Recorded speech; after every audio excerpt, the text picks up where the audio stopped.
Se negó a ayudarla, y ella lo convirtió en el chismoso del barrio. Lo que pasó después fue karma. Vivía en el barrio San Isidro, en las afueras de Asunción, Paraguay.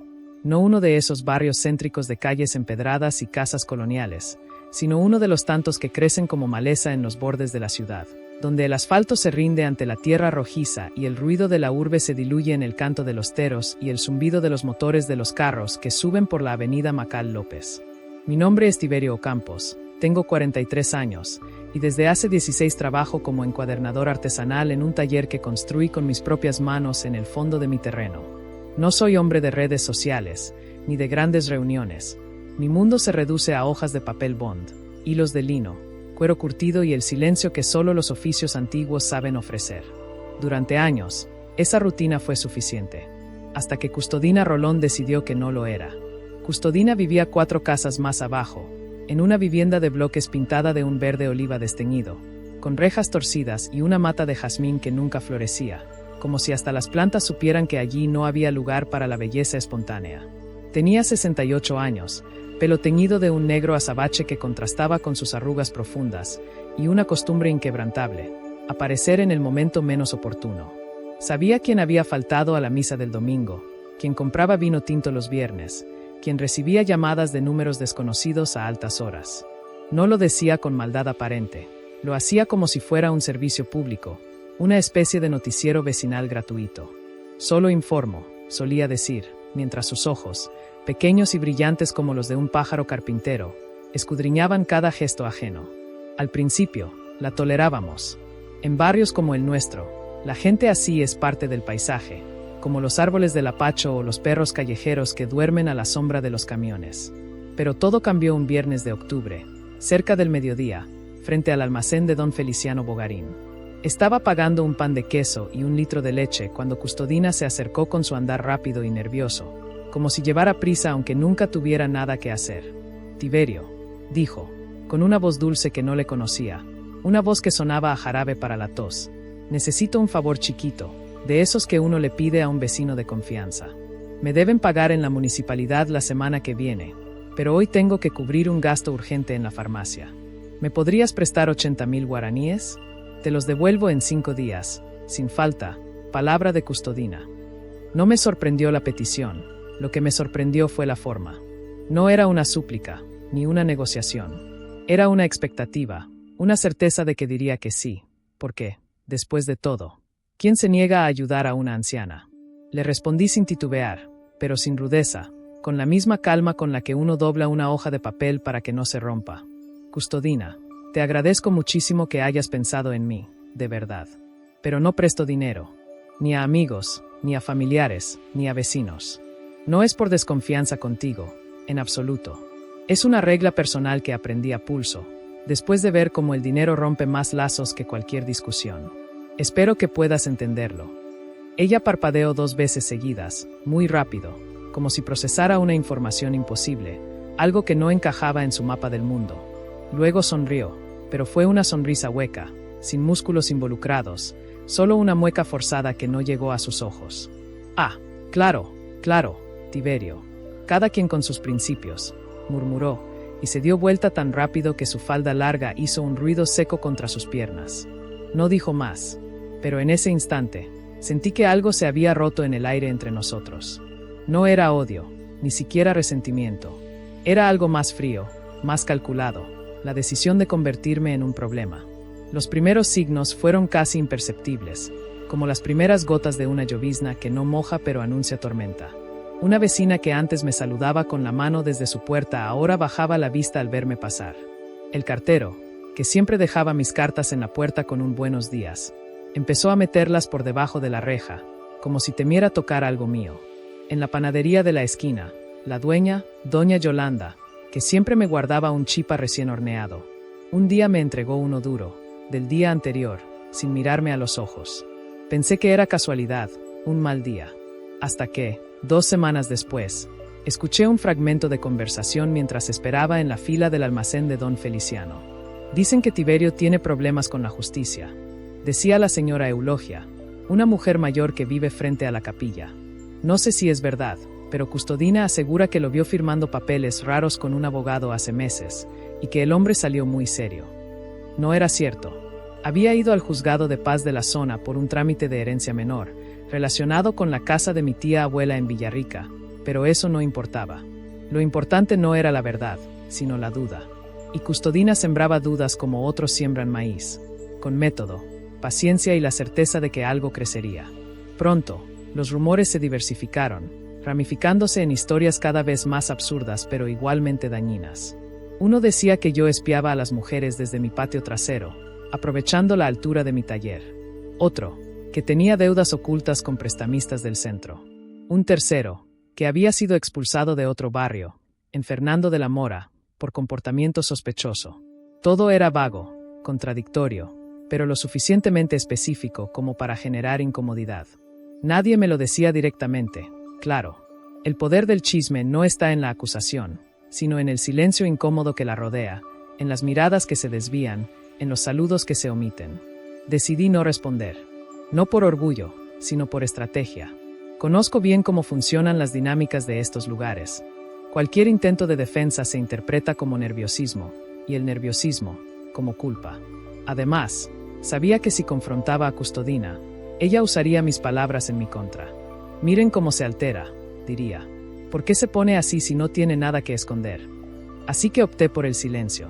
Seguí saliendo al amanecer, cuando la humedad aún mojaba el pasto, regresando al atardecer con el olor del cuero y el papel viejo pegado a la ropa, comprando lo justo en el almacén, saludando con un leve movimiento de cabeza. Pero cada día era más difícil. Los niños ya no jugaban cerca de mi casa. Las madres cruzaban la calle al verme. Incluso el perro del almacén, un mestizo flaco llamado Curupí, que antes movía la cola al verme, empezó a gruñir y a esconderse detrás de las cajas de gaseosas. El punto de quiebre llegó en noviembre, durante la organización de la fiesta patronal de San Isidro Labrador.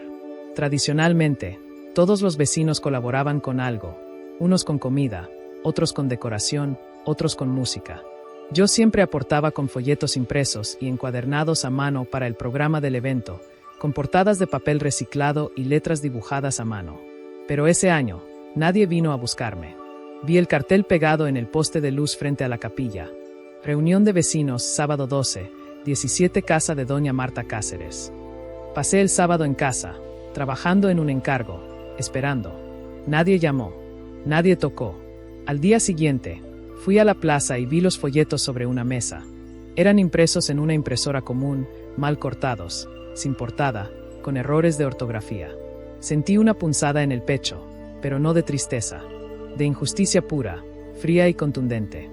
Fue entonces cuando comprendí que ya no era uno más del barrio. Era el hombre sobre quien se hablaba en voz baja, el tema de conversación en las tardes de tereré. Justo cuando pensé que la situación no podía empeorar, llegó Siglene Paniagua. Se mudó a la casa de doña Hermelinda Duarte, fallecida el año anterior de un infarto, ubicada a 3 puertas de la mía. La primera vez que la vi, cargaba cajas de libros bajo el sol del mediodía, con una camisa de algodón sudada y el pelo recogido en un moño desordenado. Tenía una postura erguida, como si nunca hubiera tenido que pedir perdón por existir, y una mirada directa que no se avergonzaba de observar. Nos saludamos con un buenos días breve, sin más. Pero noté algo en su mirada. No era curiosidad, ni simpatía. Era observación, como si estuviera evaluando el barrio, y a todos en él, para decidir si valía la pena quedarse. Siglene era profesora de historia en una universidad privada del centro de Asunción. Venía de un barrio en Luque, divorciada, sin hijos, y según contó en la primera reunión informal que organizó en su patio, una charla sobre la guerra de la Triple Alianza y su impacto en las comunidades rurales. Había dejado su anterior barrio porque la hipocresía colectiva me ahoga más que el calor del Chaco en enero. No era una mujer de rodeos. Decía lo que pensaba, sin agresividad, pero sin concesiones. Pronto, los vecinos empezaron a frecuentar su casa.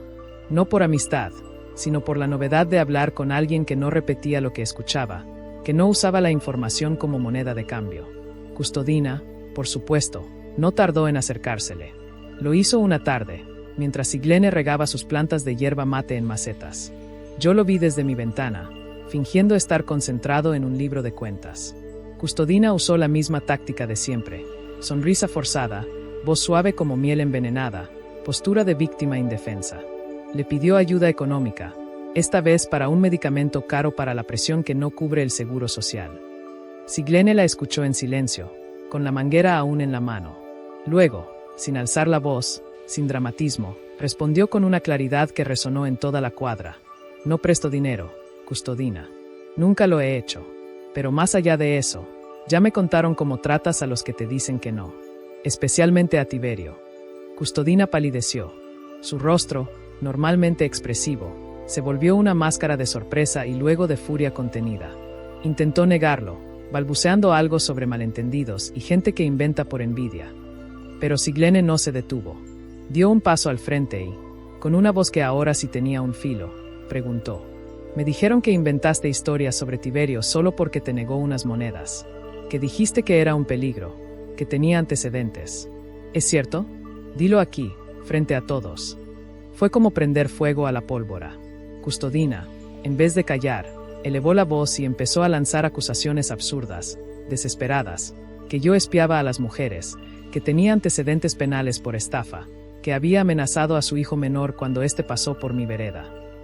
Bueno, haciendo un pequeño análisis, aquí vemos cómo el protagonista está siendo afectado gravemente por Custodina. Y mira, yo te voy a ser muy honesto, yo actualmente estoy viviendo una situación similar en el barrio, porque nosotros aquí en esta casa habíamos alquilado un local y bueno, las cosas no salieron bien y la persona que estaba en este local, en esta casa, salió a la calle pues hablando cosas que no eran. Primero, que supuestamente no debía renta cuando sí debía bastantes meses de renta, lo mismo con los servicios.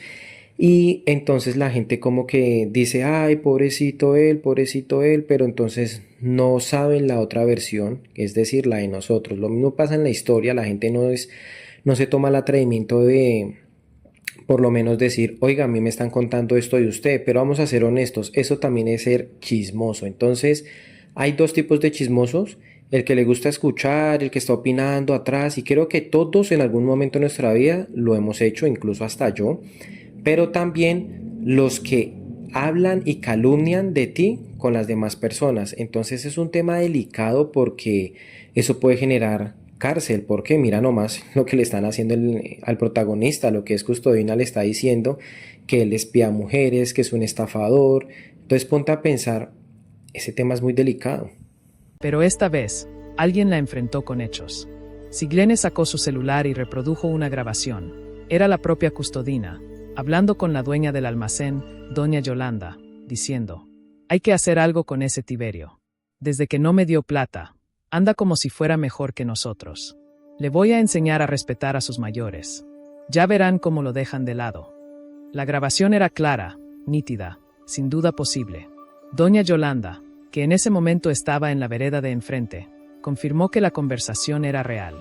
«Sí, fue la semana pasada», dijo, visiblemente incómoda. «Pero yo no le creí, yo». «No importa si le creyó o no», la interrumpió Siglene. «Lo importante es que lo dijo. Y no es la primera vez».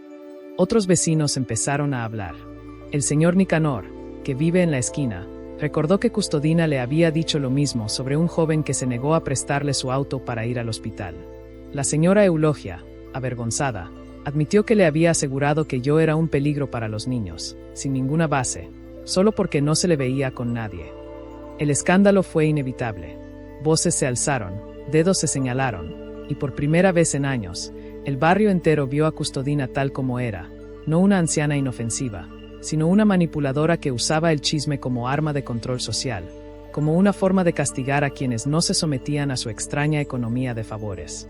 La policía llegó, no por violencia, sino porque alguien, probablemente don Feliciano, llamó por alteración del orden público. Pero lo más importante no fue la intervención policial, ni las advertencias del oficial. Fue lo que ocurrió después.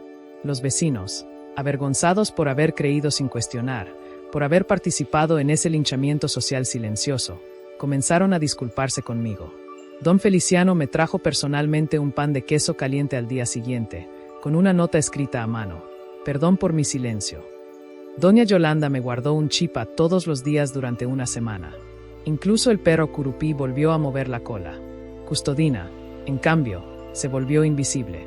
Ya nadie la saludaba. Sus propios amigos la evitaban. Un mes después, puso su casa en venta.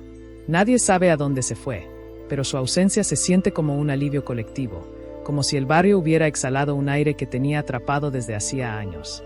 Hoy, la vida en San Isidro ha vuelto a su ritmo habitual, pero con una nueva conciencia. Sigo saliendo al amanecer, regresando al atardecer, y leyendo bajo la misma lámpara de pie que heredé de mi abuelo. Pero algo ha cambiado en mí. No es alivio, ni siquiera satisfacción. Es una quietud más profunda, una especie de paz ganada a través de la resistencia. He aprendido que en comunidades pequeñas, la verdad no siempre triunfa por la fuerza de los hechos, sino por la paciencia de quienes la sostienen en silencio, sin ceder a la tentación de la venganza o la justificación. El karma no es un castigo divino. Es el eco inevitable de las mentiras cuando ya no hay nadie dispuesto a creerlas, cuando el tejido social se rasga y deja ver la podredumbre que había debajo. Y a veces, basta con esperar a que el mundo gire lo suficiente para que la luz caiga donde debe caer. No tuve que defenderme. No tuve que gritar. Solo tuve que resistir, mantener mi integridad intacta, y dejar que el tiempo, ese juez implacable y lento, hiciera el resto. Hola, primero que nada quiero agradecerte por haber llegado al final del video. Quiero invitarte a que te suscribas, a que comentes, a que les me gusta si te ha gustado este video. Y bueno, entrando en un análisis profundo, es una historia que me genera un poco de ira, de rabia, porque yo sé lo que se siente eso, porque como lo dije en el análisis anterior, lo que es mi reputación con la de mi esposa está por el piso prácticamente. Yo salgo, me siento observado, siento que me miran mal, pero ¿sabes qué es lo que pasa? Uno no se pone a rebajarse con las demás personas, como a decir, oiga, es que eso es mentira, esto y lo otro. Uno no tiene que demostrarle absolutamente nada a nadie. Mira, tarde o temprano la vida se encarga de poner a esas personas en su lugar, tanto como pasó en la historia anterior como en esta, porque mira, llegó alguien que no le gustan los chismes, no le gusta nada y es una persona directa. Y ustedes, si son gente recurrente a mis videos, se acuerdan que yo en una historia hace como 2 semanas atrás les había dicho que uno no puede prestar dinero, no puede hablar de temas personales ni de amor con las personas porque eso es dañar una amistad o romper la confianza. Eso pasó en la historia porque le rechazó dinero y siempre vienen este típico de personas como, ay, por favor, deme dinero, regáleme dinero, es que lo necesito para los medicamentos y entonces lo empiezan a agarrar de hábito. Por ejemplo, voy a decir algo, pero de la mejor manera. Si a ti te llega un habitante de calle y el día de hoy a ti te pide dinero, o que tú le compres algo, tú lo haces, pero yo te puedo garantizar que van a empezar a agarrar eso de un hábito constante, de todos los días. No es que uno sea mala persona, pero uno tampoco tiene responsabilidades ajenas. ¿Sí me entiendes? Entonces hay que tener mucho cuidado porque lo que es el tema de las calumnias es grave y no tanto en que se vayan temas legales, sino en lo psicológico. Mira, nomás yo por lo menos yo salgo a veces y yo digo, siento que el vecino me mira como raro, el vecino me mira como, la vecina también del frente me mira a veces como a criticarlo a uno, pero no saben realmente qué fue lo que pasó y todo por una persona que habla mal de uno. Entonces, lo mejor que uno puede hacer es no reaccionar a eso porque eso es a lo que la gente le da más rabia. Si nos damos cuenta, Custodina, si vemos la imagen de la señora en la imagen, nos damos cuenta que no era cualquier caramelo. Pero llegó una persona poniendo límites, diciendo, mire, ¿sabe qué? A mí no me gustan los chismes, a mí no me gusta esto y lo otro, lo grabé y pum. Y créanme que yo me he encontrado con gente así, esto que pasó en la historia no es ficticio. Díganme ustedes aquí en los comentarios a cuántas personas de ustedes les ha pasado que conocen una persona que te dice las cosas de frente. Oiga, mira, a mí no me gusta esto. Eso pasa muy de seguido. Es complicado encontrarse este tipo de personas, pero cuando uno se las encuentra es un alivio increíble porque ahí sí la gente como que se calla y como que hay que respetar. Si te ha gustado este video, te quiero invitar a que te suscribas y que tengas una feliz tarde y noche. Gracias.